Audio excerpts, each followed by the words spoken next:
যে বিষয়ের উপরে আলোকপাত করতে চলেছি বিষয় হলো খাওয়া পান করার তরিকা, পদ্ধতি, নিয়ম। জীবনে বাঁচতে গেলে মানুষকে দুটো ভোগ করতেই হয়, খেতেই হয়, পান করতে হয়। না খেলে না পান করলে মানুষ জীবনে বাঁচতে পারে না। আর আমরা দুনিয়াতে এসেছি কি জন্য? আল্লাহ পাঠিয়েছে আমাদেরকে ইবাদত করার জন্য। তো শুধু মসজিদে বসে আল্লাহ আল্লাহ করবো এটাই ইবাদত না। শরীয়ত সম্মত কাজ যত যা আছে, চাষবাস, সংসার, এগুলো ইবাদতের মধ্যে গণ্য হবে। তাই ইবাদত করতে গেলে, দুনিয়া করতে গেলে দুটো খেতে পড়তে হবে। তা আপনি খাবেন, পান করবেন কেমন ভাবে? আল্লাহ রাব্বুল আলামিন তাই সূরা বাকারার 168 নম্বর আয়াতে একথাই বললেন, আমাদের স্মরণ করায় দেন যে আল্লাহ বলছেন কি, ইয়া আইয়ুহান নাস, হে মানব জাতি, কুলু মিম্মা ফিল আরদি হালালান তাইয়্যিবা, দুনিয়ার বুকে যে হালাল পাক পবিত্র রুজি আছে তোমরা সেটাই ভক্ষণ করো। কুলু মিম্মা ফিল আরদি হালালান তাইয়্যিবা ওয়ালা তাত্তাবিউ খুতুওয়াতিশ শাইতান, আর তোমরা কখনোই শয়তানের পদাঙ্ক অনুসরণ করবে না। ইন্নাহু লাকুম আদুউম মুবিন, শয়তান তোমাদের প্রকাশ্য দুশমন। তো খাওয়া পান করাতে আমরা শয়তানের পরামর্শ নেব না। হালাল বৈধ রুজি, মিম্মা ফিল আরদি হালালান তাইয়্যিবা, আল্লাহ বলেন হালাল পাক রুজি ভক্ষণ করো। শয়তান আমাদেরকে হারামের দিকে ধাক্কা দেবে, হারামের দিকে নিয়ে যেতে চাইবে। কেন? হাদিসে আছেন, আল্লাহ রাসূল বলেছেন, লা ইয়াদখুলুল জান্নাতা জাসাদুন গুযিয়া বিল হারাম, হারামে পরিপুষ্ট দেহ জান্নাত পাবে না। শয়তান চাইবে মানুষ হারাম ভক্ষণ করুক, হারাম ভোগ করুক, পানাহারের মধ্যে হারাম কিছু এসে যাক, এদিকে কুমন্ত্রণা দেবে, ওয়াসওয়াসা দেবে। তাই তো আল্লাহ সতর্ক করতে গিয়ে বলছে, ওয়ালা তাত্তাবিউ খুতুওয়াতিশ শাইতান, হালাল রুজি তোমরা ভক্ষণ করো, শয়তানের পদাঙ্ক অনুসরণ করো না। আমরা হালাল যেটা আছে দুনিয়ার মুখে হালাল ভক্ষণ করব। সুদ, জুয়া, লটারি ইত্যাদি ইত্যাদি হারাম পথ অবলম্বন করবো না। আর রুজির মধ্যে, ভোগ বস্তুর মধ্যে বিড়ি, সিগারেট, গুড়, খৈনি, জর্দা, মদ ইত্যাদি, এগুলো আমরা মোটেই ওসবের ধারে পাশে যাবো না। ওগুলো হারাম বস্তু, হারাম বস্তু মোটেই ওর ধারে পাশে যাব না। হালাল আমরা ভক্ষণ করব, হালাল খেয়ে আল্লাহর ইবাদত বন্দেগী করব। তাই খাওয়ার তরিকা, আল্লাহ রাসূল কিভাবে খাবো সে তরিকা আল্লাহ রাসূল বাতলিয়ে গেছেন। আমর ইবনে সালমা তিনি বলছেন যে আমি আল্লাহ রাসূলের সঙ্গে একবার খাচ্ছিলাম, ছোট বাচ্চা ছেলে ছিলাম, প্লেটে এখানে সেখানে হাত বাড়াচ্ছি। আল্লাহ রাসূল আমাকে তিনটে কথা বললেন, সামিল্লাহ, কুল বিয়ামিনিকা, কুল মিম্মা ইয়ালিকা, আল্লাহর নাম না, আর ডান হাতে খাও, এক পাশে থেকে, এক ধারে থেকে খাও। তো আমরা খাবার সময় করবো কি? বিসমিল্লাহ অবশ্যই বলবো। খাবার সময় বিসমিল্লাহ বলবো, ডান হাতে খাবো, প্লেটে এক ধারে থেকে খাবো, মাঝখানে থাবা মারবো না।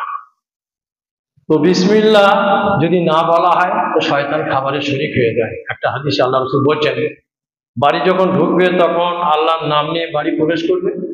খাবার সময় তুমি আল্লাহর নাম নিয়ে খাবে, তাহলে শয়তান বাড়ি থেকে পালিয়ে যাবে, বলবে লা মাবিতা লাকুম ওয়ালা আশা লাকুম, তোমাদের এখানে সময় কাটানোর আর সুযোগ নাই, পানাহারে যোগদান করারও সুযোগ নাই। কেন? এই লোকটা আল্লাহর নাম নিয়ে বাড়িতে প্রবেশ করেছে আর আল্লাহর নাম নিয়ে পানাহার শুরু করেছে।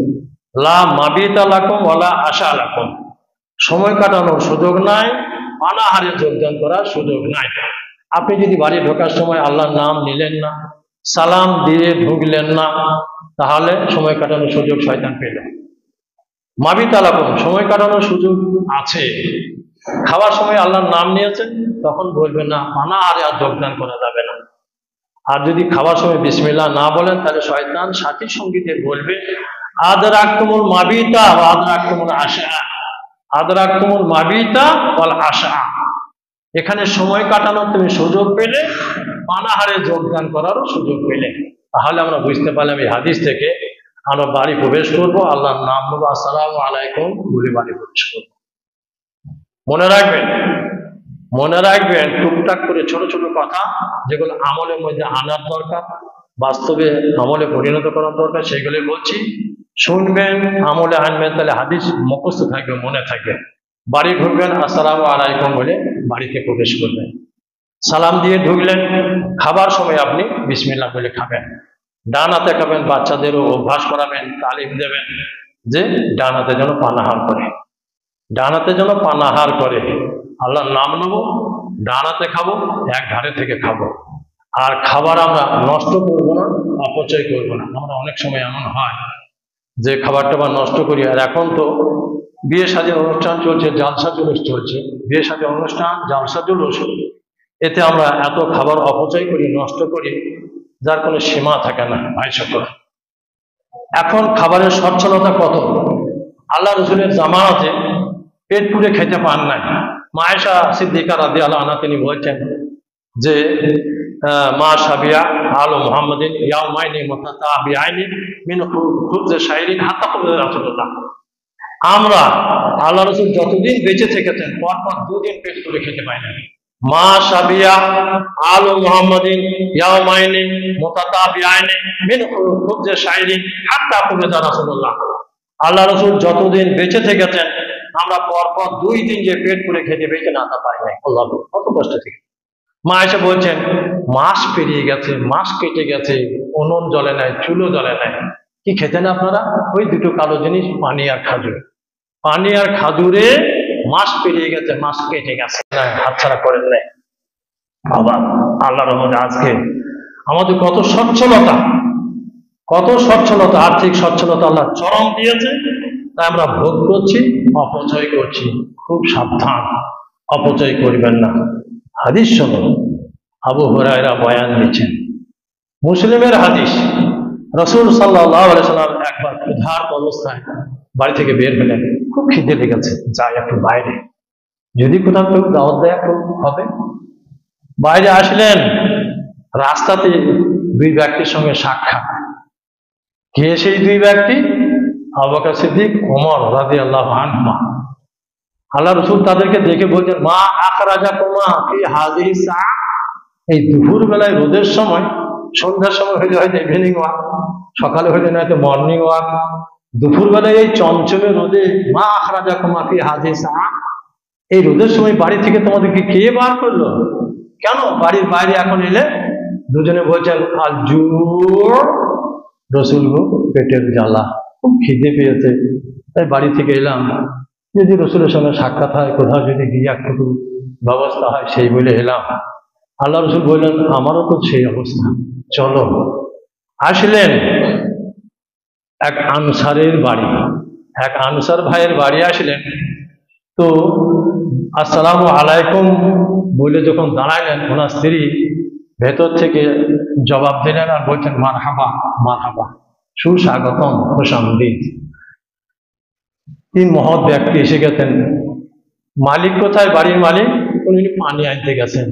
বাড়ির মালিক মশক কাঁদে আছে, দূরে থেকে দেখতে পেয়েছেন। আলহামদুলিল্লাহ, মারহাবা, আনন্দে আটখানা, উল্লাসের সঙ্গে আসছেন। পানির মশক বাড়িতে নামিয়ে দিয়ে কুশল বিনিময় করে চট করে খাজুর গাছ থেকে 1 কাঁদি খাজুর এনে ওনাদের সামনে নামিয়ে দিলেন। 1 কাঁদি খাজুর এনে নামিয়ে দিলেন, তার মধ্যে পাকা, ডাঁসা খাজুর, হ্যাঁ, শুকনো শুকনো আছে, পাকা আছে, ডাঁসা আছে, 3 রকম খাজুর আছে। কাঁদিতে আমরা থাকে দেখতে পাই। আর আমাদের দিকে খাজুর তো বছরে একবার হয়, আর আটির উপর শুধু একটা কাগজ জড়ানো থাকে, কিছুই থাকে না। আমাদের দিকে খাজুর, সৌদির খাজুর 12 মাসই হয়, 12 মাস হয়ে থাকে। আর বিভিন্ন রকম, বিভিন্ন কোয়ালিটির খাজুর।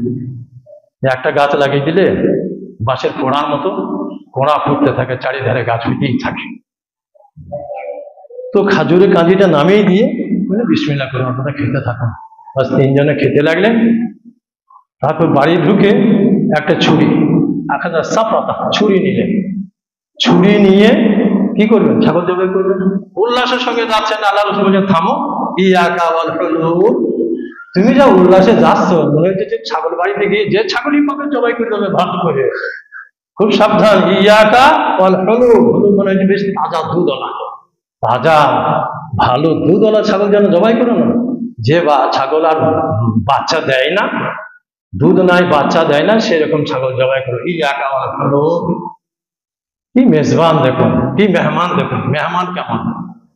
পুরো সময় বলতাম, মৌলানা সাদিম সাহেব উস্তাদ ছিলেন, কেউ দাওয়াত দিতে আসলে বলতেন আলহামদুলিল্লাহ দাওয়াত আপনার কবুল করলাম, আল্লাহ দাওয়াত কবুল করতে বলেছেন। তবে ভাই একটা কথা বলছিলাম, মৌলানা সাহেব আসবেন বলে যে আপনি ভ্যারাইটিস খাবার, এখন তো 17 রকম খাবার হয়েছে, আজ থেকে 40 বছর আগের হয় কথা হয়তো বলছি, মহাশয় বলছেন এক তরকারি ভাত করবে না, এক তরকারি ভাত করবে, মেলা রকম খাবার করতে চাইেন না। হ্যাঁ ঠিক আছে ঠিক আছে।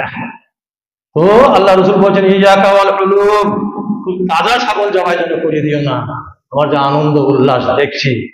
ঠিক আছে, তাড়াতাড়ি একটা ছাগল জবাই করে বিবিকে বললেন রুটি তৈরি করো, রুটি হলো, ছাগলের গোস্ত হইলো, এনে নামিয়ে দিলেন, এনারা জান ভরে খেলেন।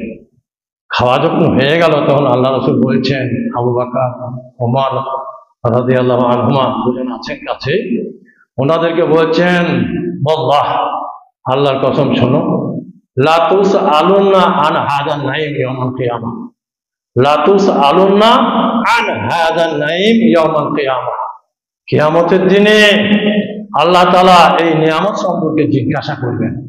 এই যে আমরা কত ক্ষুধা খিদেতে ছিলাম, জান ভরে গেলাম, কতটা শুকরিয়া আদায় করলে, তো এসব কিছু আল্লাহ তাআলা কিয়ামতের দিনে জিজ্ঞাসা করবেন।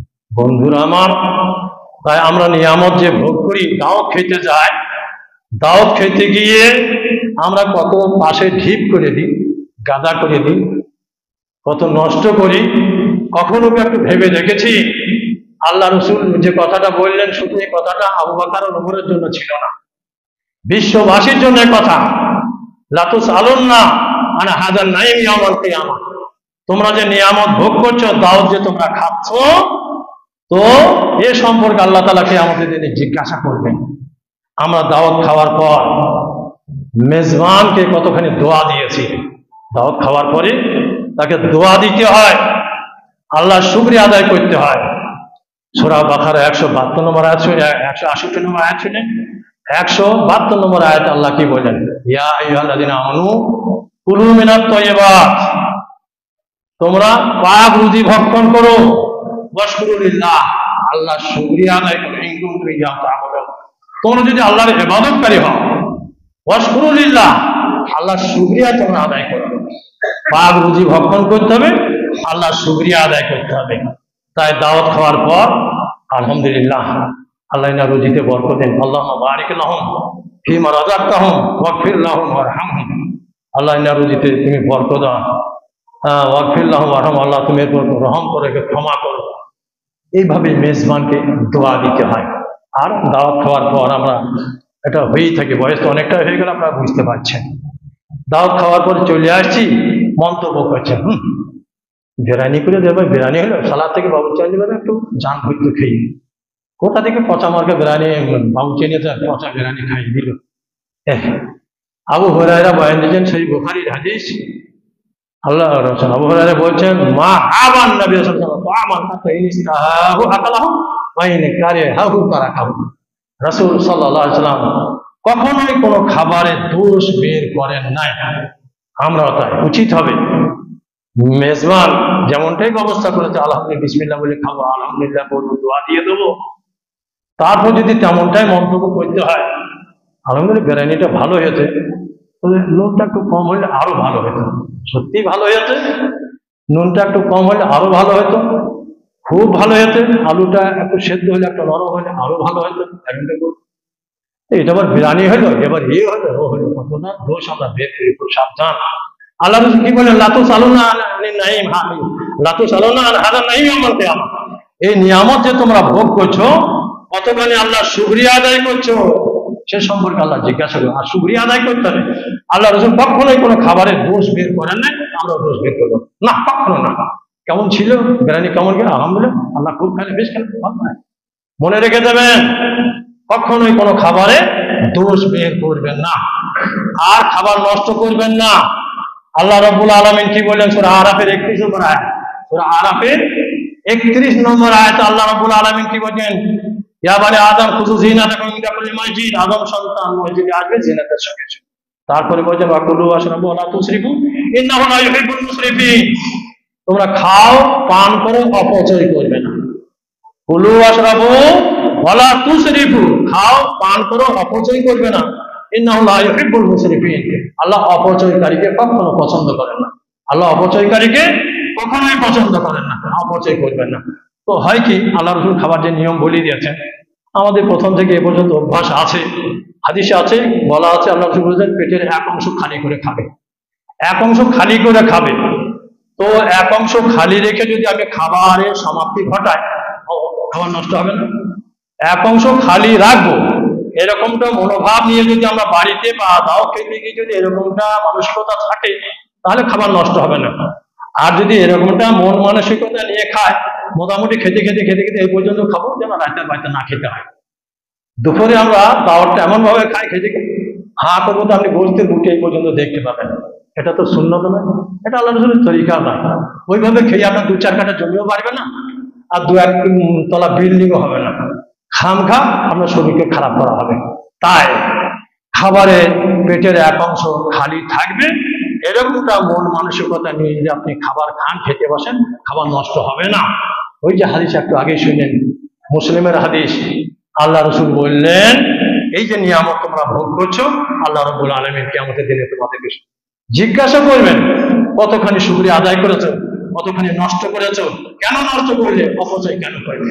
শয়তান বলবে আরে আর একবার নে, আরেকবার নে, তবে 2 পিস গোশত পাবি না, শুধু ভাত, শুধু ভাত, গোশত আসছে না। খেতে গিয়ে আমরা অবাক হয়ে যাই, ভাত ঘি বেঁধে আসছে, 1 প্লেট দিয়ে দিচ্ছে, 2টো গোশ আছে, যে 2 পিস গোশ খেয়ে নিয়ে আবার ভাতটা পড়ে থাকছে। এমনটা দেখি বড়ই খারাপ লাগে বন্ধুবর। তাই আমরা করবো কি, খাবার নষ্ট করব না, খাবার নষ্ট করব না, প্লেট চেটে খাবেন।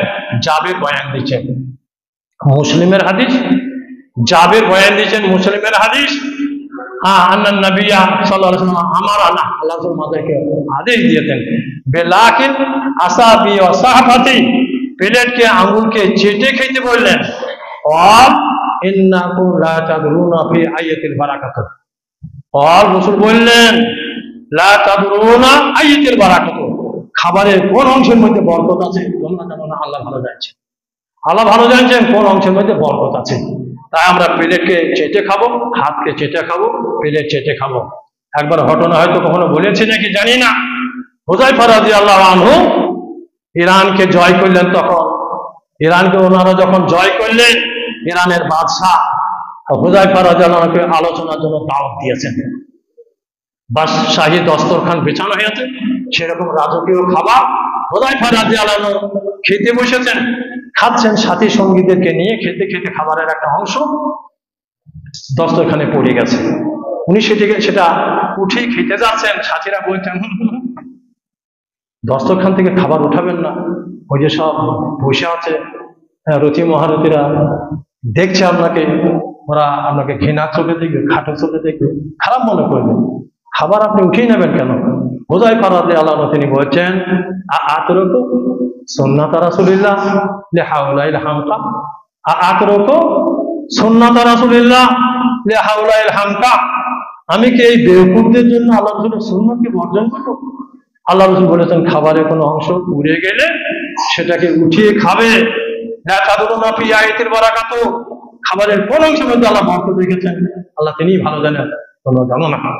তাই তিনি উঠিয়ে খেলেন। ভাইরা আমার, একটা শাহী দস্তরখান, সেখানে আল্লাহ রাসূলের সুন্নাতকে ছেড়ে দিচ্ছেন না। কে কি মনে করে দেখার দরকার নেই, আমাকে আল্লাহ রাসূলের সুন্নাতের আমল করতে। তাই আমরা আল্লাহ রাসূলের সুন্নাতের উপর আমল করব। ডান হাতে খাবো, কখনোই বাঁ হাতে খাওয়ার অভ্যাস পয়দা করবেন না। সেটা চাই হোক, বিস্কিট হোক, যাই হোক না কেন। আল্লাহ রাসূল বলেছেন কি, আবু হুরায়রা বয়ান দিয়েছেন মুসলিমের হাদিস, লা ইয়াকুলুনা আহাদুকুম বিশিমালিহি ওয়া লা ইয়াশরাবান্না বিহা ফাইন্না শাইতানা ইয়াকুলু বিশিমালিহি ওয়া ইয়াশরাবু বিহা, তোমাদের মধ্যে কেউ যেন কখনোই বাঁ হাতে না খায়, বাঁ হাতে না পান করে। শয়তান যে হবে সে বাঁ হাতে খাবে, পান করবে। ডান হাতে খাবো, বিসমিল্লাহ বলে খাবো, ছোট ছোট লোকমা করে খাবো, এক ধারে থেকে খাবো, খাবার নষ্ট করবো না, খাবার নষ্ট করবো না। খাবার নষ্ট করাটা হলো শয়তানের কাজ।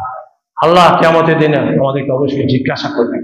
খুব সাবধান, এভাবে যেন সবার খাবারের মধ্যে কখনো আমরা দোষ বের করবো না। বারাকাল্লাহু লানা ফিল কুরআনিল আযীম ওয়া নাফা'না ওয়া ইয়্যাকুম বিল আয়াতি ওয়া যিকরিল হাকীম।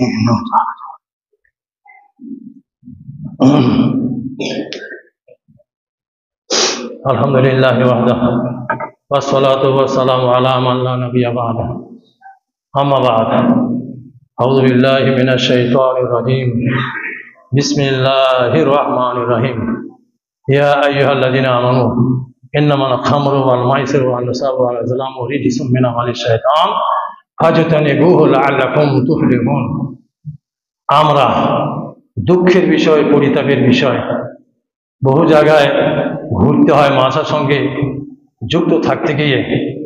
তো প্রবীণ ব্যক্তিরা আফসোস করে, এই বাবা ছেলেরা কথা বলি, এই বাবারা কথা বলো না, প্রবীণ ব্যক্তিরা আফসোস করছে, আক্ষেপ করছে যে মৌলানা এখন আমাদের এই এই প্রজন্ম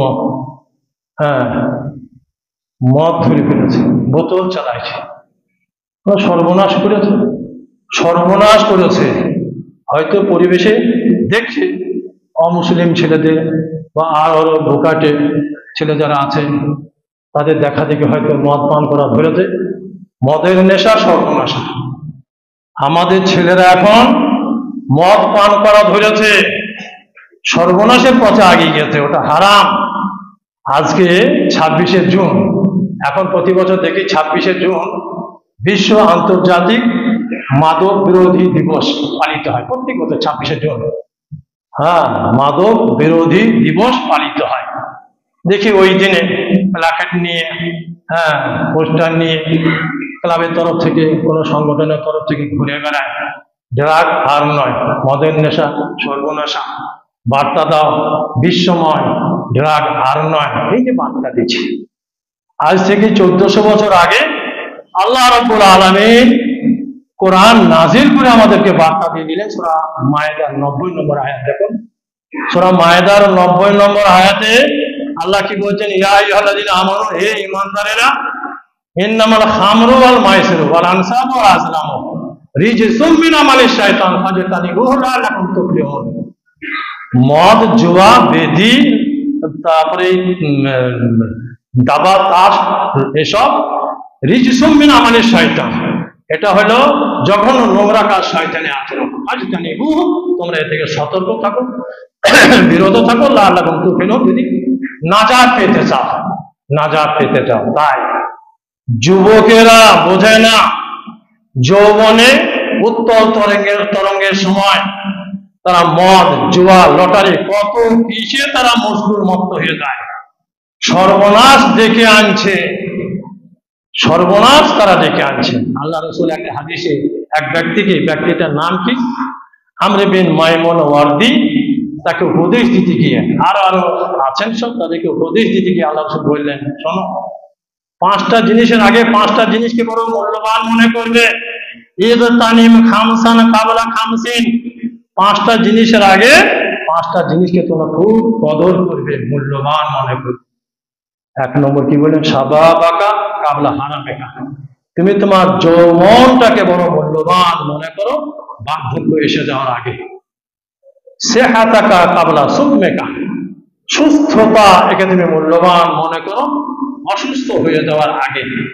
ঘেনাকা কাবলা ফাতরেকা, তোমার একটু সচ্ছলতা আছে, এই সচ্ছলতা এটাকে বড় মূল্যবান মনে করবে অভাব এসে যাওয়ার আগে। ফারাগাকা কাবলা শুগলিকা, একটু অবসর পেয়েছো, অবকাশ পেয়েছো, এই অবসরের সময়টাকে মূল্যবান মনে করো ব্যস্ততা এসে যাওয়ার আগে। হায়াতাকা কাবলা মাউতিকা, মরণের আগে জীবনটাকে মূল্যবান মনে করো। তো যৌবন একদিন বার্ধক্য আসবে। শাবাবাকা কাবলা হারামেকা, বার্ধক্য এসে যাওয়ার আগে তুমি যৌবনের সময়টাকে মূল্যবান মনে করো। মানুষ যৌবনকালে পয়সা উপার্জন করে, একটু রং তামাশা ফুর্তিও মারে, খুব সাবধান বন্ধুগণ, পস্তাইতে হবে যদি আমরা ঠিক যৌবনকে ঠিক কাজে না লাগাই, আর অর্থের যদি অপচয় ঘটায়। অর্থ খাওয়া পান করাতে কোনো হিসাব নয়, বেহিসাব খরচ করলাম, ফুর্তি মারলাম, বিরাট পস্তাইতে হবে। কাউকে দেখছেন ওর বাবার পয়সা আছে, সে ফুর্তি মারছে, তার দেখা দেখে আমিও করবো। অনেকে এই জীবনে দেখেছি, কাগজ পত্র পত্রিকাতে পড়েছি, দেখেছি যৌবনকে যারা ঠিকভাবে ব্যবহার করে নাই, আর্থিক সচ্ছলতা চরম আছে, সেটা ঠিকভাবে কন্ট্রোল যারা করে নাই, বার্ধক্যে তাদেরকে ডুকুরে ডুকুরে কাঁদতে হয়েছে। জ্বলন্ত দৃষ্টান্ত, পকেটে পেপারটা ভরা আছে, পকেটে পেপারটা ভরা আছে। যৌবন তখন আমাদের পশ্চিমবাংলার বিখ্যাত পণ্ডিত মানুষ, নাম করা ব্যারিস্টার, ইংল্যান্ড ফ্রান্স ঘুরে বড় ব্যারিস্টার হয়ে দেশে ফিরলেন। কবি, বাংলা ভাষা ইংরেজি ভাষা কবি তিনি, সুসাহিত্যিক তিনি। তো ওনার বন্ধু বলছেন একদিন ওনার বাড়িতে দাওয়াত খেতে গেলে আমরা দেখছি আলবোমায় টান মারছে, নলটা একবার বাবা টানছে একবার বেটা টানছে, আলবোলায় টান মারছে, হুঁকোতে টান মারছে বাপ বেটা। আমি অবাক হয়ে তারে বলছি তোমরা বাপ বেটা এইভাবে হুঁকোতে টান মারছো? তখন তিনি বলছেন আরে হুঁকোই টান মারা কি, বাবার সঙ্গে আমরা একসাথে মদও খাই। গুণধর বাবা পেয়েছিলেন, আদর্শ পিতা পেয়েছিলেন, বাবার সাথে একসাথে মদও খায়, আমরা মাঝে মাঝে মদও খাই। এত মদ খেয়েছেন যৌবনে, তাওয়াক্কুল করেন না, পরোয়া করেন না। তা বলছে বাবার সাথে একসাথে মদও খায়। এটা বলার পরে বলছেন যে আমার পিতা আদ্যকালের বস্তা পচার নিয়ম সংস্কারের তোয়াক্কা করেন না। কাগজে এই ভাষাটাই লেখা আছে, আমার পিতা আদ্যকালের বস্তা পচার নিয়ম সংস্কারের তোয়াক্কা করেন না। আমরা বাপের একসাথে মদও খাই। এরকম গুণের বাবা আর গুণের ছেলে তৈরি হয়েছে। তারপরে বলছে রাজা নারায়ণ দত্তের পুত্র টাকা গুণে ব্যয় করে না, রাজা নারায়ণ দত্তের পুত্র টাকা গুণে ব্যয় করে না। যৌবনের উত্তল তরঙ্গের সময় তখন রক্তের তেজ আছে, পয়সা কামিয়েছে, ইচ্ছা মতো মদ পান করেছে, বিলাসিতা যার কোনো সীমা নাই। তারপর মাত্র 49 বছর বয়সে মারা গেছেন। হাওড়ায় ডেপুটি ম্যাজিস্ট্রেট হয়ে এসেছেন গৌর দাস। বন্ধু মাইকেল মধুসূদন দত্ত মরণাপন্ন অবস্থা যায় না, দেখে আসি। যার কথা বলছি তিনি কি ব্যারিস্টার, বিখ্যাত কবি, ইংরেজি ভাষার বাংলা ভাষার বিখ্যাত পণ্ডিত কবি মাইকেল মধুসূদন দত্তকে দেখে আসি। হাওড়ার ডেপুটি ম্যাজিস্ট্রেট গৌর দাস দেখতে এসেছেন। 49 বছর বয়সে মারা গেছে, বিছানায় পড়ে আছে, তার স্ত্রী পড়ে আছে আর সে পড়ে আছে, আর দুটো ছেলে পান্তা ভাত খেয়ে এক পাশে শুয়ে আছে। পচা পান্তা ভাত, মাছি ভিন করে কত মাছি তাতে পড়ে আছে। তারপর তার স্ত্রী বলছেন যে আপনার বন্ধুকে দেখুন, আমাকে নয়। এইভাবে দুজনেই মারা গেছেন। 4 দিন আগে স্ত্রী মারা গেছে, 4 দিন পর মাইকেল মধুসূদন দত্ত মারা গেছেন। যার গর্বের অহংকারের দর্বের কথা ছিল রাজনারায়ণ দত্তের পুত্র কখনো গুণে পয়সা ব্যয় করে না। কি দাম্ভিকতা! আমার বাবা বলে যে আদ্যকালের বস্তা পচা নিয়ম সংস্কারের তোয়াক্কা করি না। এ কি আদর্শ পিতার কাজ হইল?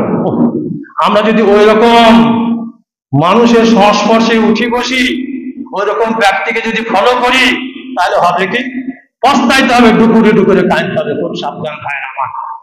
কোন মাস্টার সিগারেট টানছে, কোন ব্যারিস্টার সিগারেট টানছে, কোন ব্যারিস্টার মদ পান করছে, ও আমার জন্য দলিল নয়। আল্লাহ রাব্বুল আলামিন আমাদেরকে সতর্ক করে দিলেন, খুব সাবধান। ইন্নামাল খামরু ওয়াল মাইসিরু ওয়াল আনসাবু ওয়াল আযলাম রিজসুম মিন আমালি শাইতান। মদ, খুব সাবধান। যুবকেরা বিড়ি, সিগারেট, গুড়, খৈনি, জর্দা, মদ, মাদক দ্রব্য সবকিছু হারাম। কুল্লু মুসকিরিন ওয়া মুফতিরিন হারাম। আপনাদের এইখানে জুমা পড়ে বাড়ি যাচ্ছি, বাসে বসেছি, বাঁ দিকে এক ব্যক্তি বসে আছেন, আমি ডান দিকে শিখে বসলাম। তো বাঁ দিকের ব্যক্তি মাথায় টুপি আছে, দাঁড়িয়ে আছে, ফুসফুস করে বিড়ি টানছেন। ভাইজান, মাথায় টুপি আছে, দাঁড়িয়ে আছে, মুখে আর আপনি বিড়ি টানছেন, হারামটা ছাড়তে পারেন নাই? তুমি চটে গিয়ে আমাকে ধমকাইলেন, ধমকি কথা বলছেন। ভাই, আপনাকে আমি কি অন্যায় বললাম? তো বলছে ভণ্ড মৌলবি, হারাম বললে তুমি, ভণ্ড মৌলবি তুমি, হারাম বললে। তোমার মতো আমরা ভণ্ডামি করে বেড়াই, আমি কি ভণ্ডামি করলাম? আপনি কি দেখলেন আমার ভণ্ডামি? তো বাস তার কাছে পাশে সিটে আসলাম, সেখানে বুঝিয়ে বললাম, দেখুন হাদিসে এসেছে, আল্লাহ রাসূল বললেন, সহিহ মুসলিম হাদিস, কুল্লু মুসকিরিন ওয়া মুফতিরিন হারাম। প্রত্যেক নেশা জাতীয় দ্রব্য সুস্থ মস্তিষ্কে ব্যতিক্রম ঘটাবে এরকম বস্তু হারাম। তো উনি বলছেন যে আমি কত চিল্লা দিয়েছি, 35 বছর ধরে আমি তবলিগি জামাতের সাথে অতপ্রতভাবে জড়িত আছি, 35 বছর কোনোদিন কেউ বললেন এটা হারাম, আর আপনি বলছেন হারাম। ওনারা কি বলেন? ওনারা বলেন মকরু। বেশ মকরু, এটা আগে শব্দের বাংলার অর্থ। তখন বলছে এর বাংলা অর্থ হয়েছে দোষ নাই। আস্তাগফিরুল্লাহ, তওবা। মকরু মানে দোষ নাই। মকরু হলো আরবি শব্দ, ওর বাংলা অর্থ হচ্ছে নিন্দনীয়, ঘৃণিত। মকরু মানে হচ্ছে ঘৃণিত, মকরু মানে হচ্ছে নিন্দনীয়, বর্জনীয়, দোষণীয়। যেটা বর্জনীয়, দোষণীয়, ঘৃণিত, নিন্দিত, সেটা আপনি কেমন করে ভোগ করতে পারেন? আল্লাহ রাসূল বলেন এটা হারাম, এতে নেশা আসে, সুস্থ মস্তিষ্কে ব্যতিক্রম ঘটায়। যে ছেলেটা বিড়ি খায় নাই কখনো, তাকে একটা বিড়ি দেন, বার করে ধোঁয়াটা গিলে নেবে।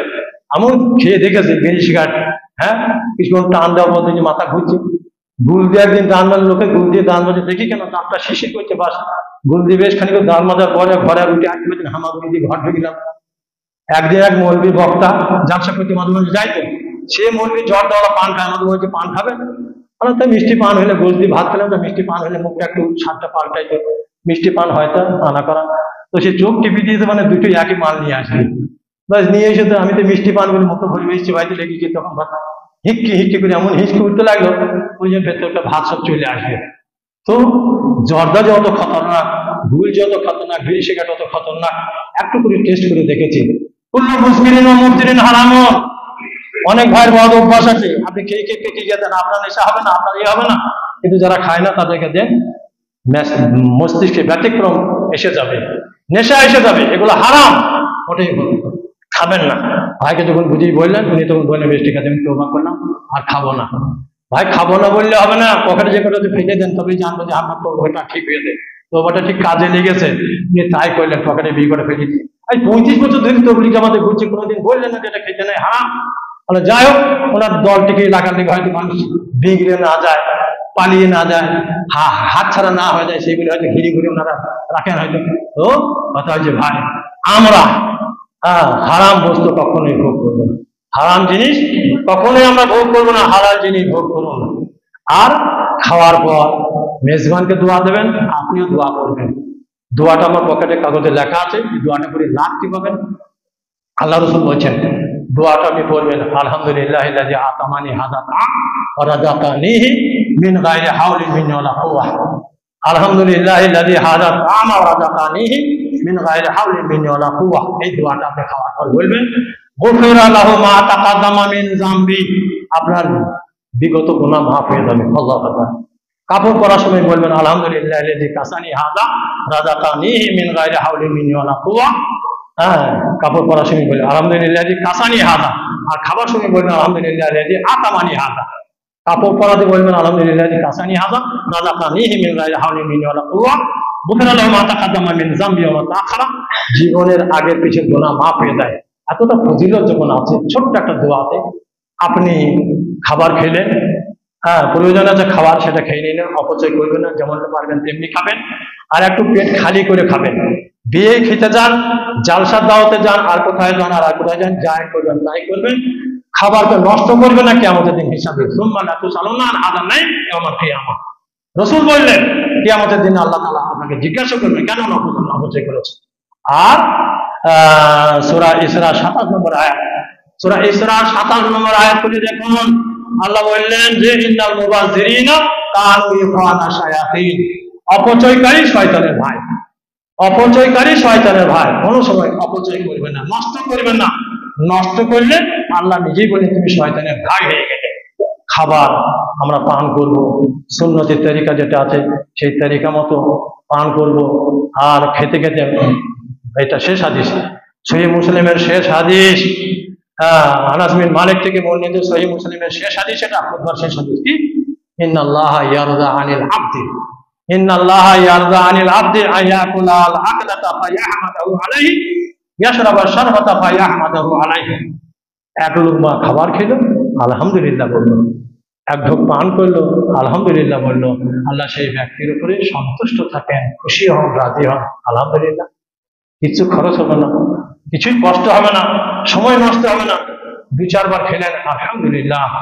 ইন্নাল্লাহা লা ইয়ারযা আনিল আবদি আয়াকুল আল আকমাতা ইয়াহমাদাহু আলাইহি ইয়াশরাবা শারবাতা ফায়াহমাদাহু আলাইহি।